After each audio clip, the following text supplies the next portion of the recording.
की शुरुआत करेंगे इस वक्त की बड़ी खबर से। बात करेंगे अलीगढ़ में पीएम का शंखनाद। पीएम मोदी का आज जो अलीगढ़ दौरा है, बता दें कि सुबह 10:45 पर भरी उड़ान।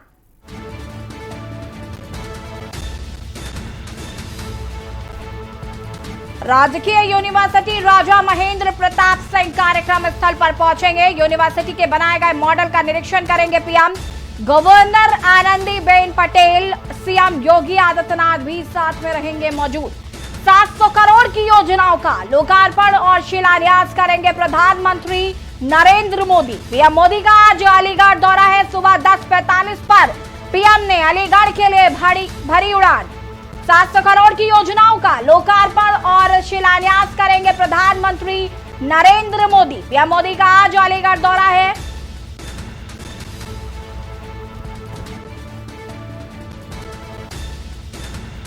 पीएम मोदी का अलीगढ़ दौरा आज। अलीगढ़ में पीएम के दौरे को देखते हुए तैयारियां पूरी कर ली गई। मुख्यमंत्री योगी आदित्यनाथ खुद अलीगढ़ 2 बार गए और वहां पर उन्होंने तैयारियों का जायजा लिया। आज प्रधानमंत्री नरेंद्र मोदी अलीगढ़ पहुंच रहे हैं और करीब 700 करोड़ की परियोजनाओं का लोकार्पण और शिलान्यास करेंगे प्रधानमंत्री नरेंद्र मोदी। प्रधानमंत्री नरेंद्र मोदी की ये तस्वीरें आप देख सकते हैं। यहाँ पर होर्डिंग्स लगाए गए हैं पीएम के फोटो के। मंच की ये तस्वीरें हम आपको दिखा रहे हैं और सुरक्षा आप देख सकते हैं, भारी पुलिस बल तैनात किया गया है। प्रधानमंत्री नरेंद्र मोदी चूंकि आज अलीगढ़ आ रहे हैं, सुरक्षा के लिहाज से पुख्ता इंतजाम प्रशासन द्वारा किए गए। और ये मंच की तस्वीरें, एक भारी रंगोली बनाई गई है, आप तस्वीरों में देख सकते हैं। फूलों से मंच को सजाया गया है। जगह जगह प्रधानमंत्री नरेंद्र मोदी की फोटोज लगाई गई हैं और जिन योजनाओं का लोकार्पण करना है उसके बारे में भी जानकारी दी गई है। राजकीय यूनिवर्सिटी के बनाए गए मॉडल का आज निरीक्षण करेंगे प्रधानमंत्री नरेंद्र मोदी और करीब 700 करोड़ रुपए की योजनाओं का लोकार्पण और शिलान्यास करेंगे प्रधानमंत्री नरेंद्र मोदी। साथ में राज्यपाल आनंदीबेन पटेल मौजूद रहेंगी और उनके साथ मुख्यमंत्री योगी आदित्यनाथ भी मौजूद रहेंगे।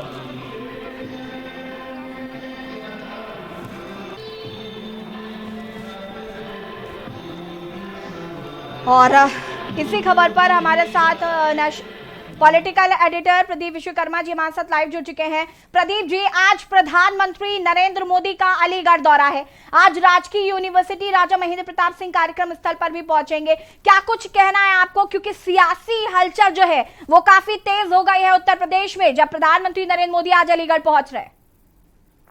बिल्कुल यही ठीक कहा आपने कि जो शब्द इस्तेमाल किया कि सियासी हलचल काफी तेज हो गई है और सब सियासत ही हो रही है, क्योंकि 2022 का चुनाव एकदम नजदीक है। और विडंबना ये देखिए कि कब किस समय क्या पलट जाए कुछ कह नहीं सकते।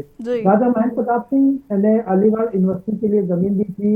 वहां पर वो अलीगढ़ यूनिवर्सिटी चल रही है, शानदार तरीके से चल रही है और तमाम स्कॉलर वहां से निकलते हैं, इस बात में कोई शक नहीं है। लेकिन पिछले चुनाव में हम लोगों ने देखा कि किस तरीके से जिन्ना की एक तस्वीर को लेकर के जो अलीगढ़ यूनिवर्सिटी में लगी हुई है, मुस्लिम यूनिवर्सिटी में लगी हुई है, उसको लेकर के काफी हंगामा हुआ था। और जो मैसेज देना चाहिए था सियासत को, वो सियासतदानों ने वो मैसेज दे दिया था। एक बार फिर से ये शुरू हो चुका है। हमने कल तस्वीरें दिखाई थी कई न्यूज में कि कैसे टॉयलेट में जिन्ना की एक तस्वीर लगाई गई थी और उसके बाद से ये सियासत वहां पर शुरू हो गई। खैर, आज प्रधानमंत्री नरेंद्र मोदी वहां पर पहुंचेंगे और बड़ी बात यह है कि न सिर्फ ये जो यूनिवर्सिटी है इसका अवलोकन करेंगे, इसके लोकार्पण करेंगे, शिलान्यास करेंगे कुछ कार्यक्रमों का। जो डिफेंस कॉरिडोर है उसके नोड का भी, अलीगढ़ का जो नोड है उसकी शुरुआत वहां से करेंगे। तो ये एक अच्छी खबर है क्योंकि लोगों को इससे रोजगार मिलेगा, वहां पर एक शानदार काम होगा, ये शानदार खबर है। लेकिन अगर बात राजनीति की करें तो कैसे पलटा खाती है। दरअसल इसको मुजफ्फरनगर के दंगे से जोड़ करके देखना चाहिए। 2014 से लेकर के जब वो मुजफ्फरनगर के दंगे हुए थे 13 में, उसके बाद से लगातार ये जाट यहाँ पर नाराज रहे और उस नाराजगी का राशि उन्होंने भारतीय जनता पार्टी की ओर शिफ्ट कर लिया। इससे राष्ट्रीय लोकदल को काफी नुकसान हुआ, समाजवादी पार्टी को, बसपा को काफी इससे नुकसान उठाना पड़ा। भारतीय जनता पार्टी को 2014 में 2017 में फायदा हुआ। लेकिन अब ये जिस तरह से किसान आंदोलन चल रहा है, किसान आंदोलन के चलते जाट एक बार फिर से मुस्लिम समुदाय के करीब आ रहा है और जी वहां पर भाईचारे की एकता का संदेश दे रहा है। ऐसे में अब ये जरूरी हो चला है कि कैसे फिर से जाटों को अपनी ओर खींचा जाए और राजा महेंद्र प्रताप सिंह के नाम पर यूनिवर्सिटी बनाने का ख्याल इसीलिए किया गया कि एक बार जाटों को मनाया जाए। बड़ी बात देखिए इसकी यहाँ पर ये सबसे बड़ी बात यह है कि राजा महेंद्र प्रताप सिंह के विषय में अगर हम बात करें तो ये वो राजा महेंद्र प्रताप सिंह है जिन्होंने उस समय जनसंघ के सबसे वरिष्ठ नेता और पूर्व प्रधानमंत्री अटल बिहारी वाजपेयी को 1956 के चुनाव में हराया था। आप याद कीजिए जनसंघ जो कि भारतीय जनता पार्टी बाद में बनी जिससे, और जी उसी जनसंघ के सबसे बड़े नेता और देश के सबसे यशस्वी प्रधानमंत्री पूर्व प्रधानमंत्री अटल बिहारी वाजपेयी को जिसने हराया था, और भारतीय जनता पार्टी जिनको सर माथे पर बैठाती है, जिनकी कलश यात्रा पूरे देश में घुमाई थी, जो 80 कलश था, और अटल बिहारी वाजपेयी जी को किसी से छिपा नहीं है कि उनका कद कितना ऊंचा है, लेकिन जिन्होंने उनको हराया उनके नाम की अब यश गाथा यहाँ पर चलेगी और महेंद्र प्रताप सिंह के नाम से यहाँ पर यूनिवर्सिटी बनेगी। ये अपने आप में सबसे बड़ी विडंबना है। तो क्या अब भारतीय जनता पार्टी के अंदर ही कंट्राडिक्शन हो रहा है कि जिन्होंने अटल बिहारी वाजपेयी को हराया उनके नाम पर यूनिवर्सिटी यहाँ पर बनेगी? तो ये अपने आप में एक सबसे बड़ा सवाल है।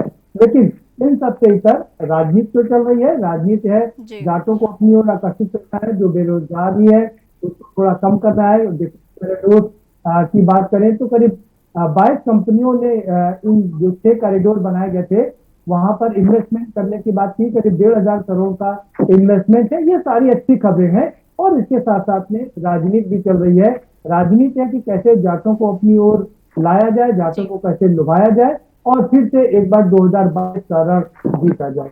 Yes. जी प्रदीप जी, यहाँ पर आपने ये तो बहुत अच्छे से एक्सप्लेन किया कि क्यों आज ये जो राजा महेंद्र प्रताप सिंह के नाम पर जो विश्वविद्यालय बनने जा रहा है, इसको लेकर आज प्रधानमंत्री नरेंद्र मोदी पहुंच रहे हैं। बात यहाँ पर यह है कि एक तरफ जहां सारी विपक्ष पार्टियां प्रबुद्ध वर्ग के करके ब्राह्मणों को साधने की कोशिश कर रही हैं, लेकिन भाजपा का हमेशा से ये रहा है कि हम ब्राह्मणों को हमेशा प्राथमिकता देते आए हैं और ब्राह्मण हमारे लिए हमेशा प्रबुद्ध थे। ये बात हमेशा भाजपा कहती आई। आज अचानक से ये जो जाट राजनीति हो रही है, मैं आपसे समझना चाहूंगी कि अगर जाट भाजपा के समर्थन में आते हैं तो कितना फायदा भाजपा को इसका होगा? देखिए आपने बिल्कुल सही प्रश्न पूछा। देखिए यहाँ समझना ये होगा कि दूसरे दलों को प्रबुद्ध सम्मेलन करना पड़ रहा है, ब्राह्मण सम्मेलन करना पड़ रहा है। जी क्यों करना पड़ रहा है? क्योंकि ये वहां पर नहीं है और भारतीय जनता पार्टी में पहले से ही ब्राह्मणों की पार्टी, सवर्णों की पार्टी कही जाती है, तो इसलिए उनको ब्राह्मणों के सम्मेलन करने की दरकार नहीं है। हालांकि इन सब के बावजूद कलराज मिश्रा हो, महेंद्र पांडे हो, इन सबको लेकर के, और जो अजय मिश्रा अभी केंद्रीय मंत्री, राज्य मंत्री बनाए गए हैं, इन सबको लेकर के तो ब्राह्मण सम्मेलन भारतीय जनता पार्टी लगातार कर रही है, उनको भी समझाने की कोशिश कर रही है। लेकिन जैसा आपने कहा कि दूसरे दलों को ये सम्मेलन करने पड़ रहे हैं, भाजपा को ऐसा सम्मेलन करने की जरूरत नहीं है। दरअसल भारतीय जनता पार्टी ओबीसी और जाट समुदाय को अपने साथ ला करके जो कॉम्बिनेशन उसने बनाया था, जिसने 2014 के बाद से लगातार विपक्ष को मुंह की खिलाई है, वही कॉम्बिनेशन यहाँ पर बनाए रखना चाहती है। वो पिछड़ों को अपनी ओर आकर्षित कर रही है लगातार। आप देखिए गुजरात से अचानक से रूपानी को हटा करके पटेल समुदाय के लोगों को वहां पर मुख्यमंत्री बना दिया जाता है, संदेश दिया जाता है कि यहाँ पर सबके लिए सब कुछ है। उसी तरीके से जाट समुदाय को भी यहाँ पर अपनी ओर लाने की कोशिश की जा रही है, जिससे कि सवर्ण उनके पास में ऑलरेडी है, बेस्ट उनके पास ऑलरेडी है। अगर बैकवर्ड उनके पास आता है तो ये 80% होता है और यही असली लड़ाई है जिसकी दम पर भारतीय जनता पार्टी अब तक लगातार जीत दर्ज करती आई है। और 2014 के बाद से पूरे देश में 70% भूभाग पर जो उन्होंने कब्जा किया था वो इसी जगह कॉम्बिनेशन की वजह से किया था, के कारण कर पाए थे। अब एक बार फिर से क्योंकि थोड़ा इधर गड़बड़ा गया था, कोरोना की वजह से गड़बड़ा गया था, दूसरी और चीजें हैं जिसकी वजह से पिछड़ा वर्ग नाराज हो गया, जाट नाराज हो गया। लेकिन अब उन सबको मनाने की कोशिश की जा रही है कि हम आपके हैं और उन तक पहुंचने की कोशिश की जा रही है। लगातार उन्हें समझाया जा रहा है, उन्हें बताया जा रहा है ये भारतीय जनता पार्टी है, एक पार्टी ऐसी है जहां पर सबका मान है, जहां पर सबका सम्मान है, और हर वर्ग का मुख्यमंत्री हो सकता है, राज्यपाल हो सकता है, यहाँ पर सीट सुरक्षित नहीं है, यहाँ पर कोई भी हो सकता है। ऐसा दिखा करके लोगों को अपनी ओर आकर्षित करने की कोशिश की जा रही है। जी बिल्कुल प्रदीप जी, जिस तरीके से हम लगातार देख रहे हैं कि प्रबुद्ध वर्ग की बात करें तो प्रबुद्ध का खेल विपक्ष पार्टियां खेल ही रही है, जैसे कि आपने बताया कि और लोगों को, ब्राह्मणों को साधने की जरूरत पड़ रही है, लेकिन भाजपा इस वक्त जाट समुदाय को एक अपनी तरफ आकर्षित करने की कोशिश कर रही है। मैं आपसे समझना ये भी चाहूंगी, विपक्ष की बौखलाहट जो है वो साफ आज देखने को मिल रही है। आज चूंकि प्रधानमंत्री का चूंकि दौरा है और आज आधारशिला भी रखने वाले हैं, तो विपक्ष में काफी बौखलाहट देखने को मिल रही है। बिल्कुल, इस बात में कोई शक नहीं कि देखिए विपक्ष को पता है कि अब उनकी राजनीति खत्म होने वाली है। बहुजन समाज पार्टी की बात करें तो 2009 के बाद से उनको कोई भी जीत दर्ज हासिल नहीं हुई है। 2012 वो हारी है, 2014 हारी है, 2017 हारी है, 2019 हारी। समाजवादी पार्टी की बात करें तो 2014 हारे, 2017 और 2019 की भी हार, 3 लगातार हार मिली है। और विपक्ष ये पता है कि अगर अब नहीं तो कभी नहीं, और अगर इस बार भारतीय जनता पार्टी ने विपक्ष का ऐसा मानना कि अगर सरकार बना ली, अच्छे माहौल से सरकार बनाई, तो उनकी राजनीति ही समाप्त हो जाएगी। और इसीलिए विपक्ष में ये अकुलाहट नजर आ रही है, विपक्ष में ये घबराहट नजर आ रही है कि कैसे इन प्रकार भारतीय जनता पार्टी को रोका जाए और अपनी राजनीतिक वजूद को बनाए रखा जाए। अब देखिए किस तरह से कांग्रेस की राजनीतिक वजूद यहाँ पर समाप्त हुआ है।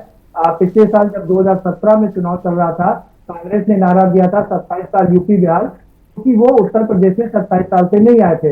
अब 27 से बढ़कर के ये 32 साल हो गए हैं, यानी कि 5 साल का समय करीब करीब निकल चुका, 4.5 साल हो गए हैं। तो कांग्रेस को कहना पड़ रहा है कि यूपी 32 साल यूपी बिहार, यानी कि कांग्रेस का वजूद यहाँ पर खत्म हो गया है।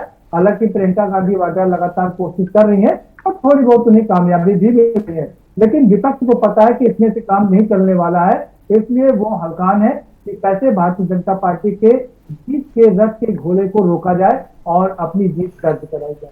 बिल्कुल प्रदीप जी, देखना होगा कि 2022 में जनता किसके सर पर ताज रखती है। फिलहाल आपका बहुत बहुत शुक्रिया तमाम जानकारी देने के लिए। और आज हम बात कर रहे हैं अलीगढ़ में प्रधानमंत्री नरेंद्र मोदी के दौरे की। ये दौरा काफी खास माना जा रहा है। सुबह 10:45 पर पीएम ने अलीगढ़ के लिए उड़ान भर दी है और आपको बता दें कि वो थोड़ी ही देर में अलीगढ़ पहुंचेंगे। राजकीय यूनिवर्सिटी राजा महेंद्र प्रताप सिंह के जो विश्वविद्यालय बन रहा है उसकी आधारशिला रखेंगे। और आपको बता दें कि पीएम का ये दौरा 2022 के उत्तर प्रदेश में होने वाले विधानसभा चुनाव के लिहाज से काफी अहम माना जा रहा है। कहा जा रहा है कि इस बार जाट राजनीति भाजपा करना चाहती है और जो अन्य वर्ग हैं उनको एक साथ